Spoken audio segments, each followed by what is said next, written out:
சிதம்பரத்தில் முன்னெல்லாம் வாக்கிங் போகிறவங்களோட எண்ணிக்கை, உடற்பயிற்சி பண்ணுறவங்களோட எண்ணிக்கை கம்மியாக தான் இருந்தது. ஆனால் சிதம்பரத்தில் அண்ணா குளம் உள்ளிட்ட சில குளங்கள் சிதம்பரம் நகராட்சி சார்பாக புனரமைக்கப்பட்டு வாக்கிங் போகிறதுக்கான பாதைகள் அமைக்கப்பட்ட பிறகு எல்லா குளத்துலையுமே ஒரு நாளைக்கு நூற்றுக்கணக்கானோர் வாக்கிங் போகிறாங்க. இது ரொம்ப நல்ல விஷயம். வாக்கிங் போகிறதுக்கு இடம் இல்லாமல் தான் மக்கள் இவ்வளோ நாள் வாக்கிங் போகாமல் இருந்திருக்காங்களோ அப்படின்னு கூட நினைக்க தோணுது. காலையில் மாலையில் விடிகாலையிலேருந்து பார்த்திங்கன்னா நைட்டு 9 மணி வரைக்கும் காலையிலேருந்து வாக்கிங் போயிட்டு தான் இருக்காங்க.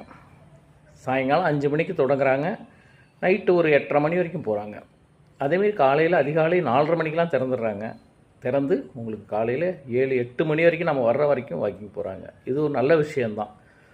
இதேமாரி எல்லா ஊர்லேயுமே மக்கள் வாக்கிங் போகிறதுக்காக இந்த குளங்களை சீரமைச்சு இதேமாரி ஒரு அற்புதமாக பண்ணி கொடுத்தா சூப்பராக இருக்கும். நம்ம சிதம்பரம் நகராட்சியில் பொறுத்த வரைக்கும் எல்லா இடங்களும் குளங்கள் தூர்வாரப்பட்டு அங்கே இந்த நடைபாதைகள் அமைக்கப்பட்டு வாக்கிங் போகிறதுக்கான இடங்கள் அமைக்கப்பட்டிருக்கு.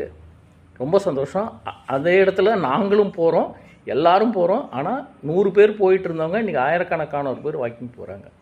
மக்களுக்கு ஆரோக்கியத்தின் மீது கொஞ்சம் அக்கறையும் வந்திருக்குன்னு சொல்லலாம். நன்றி.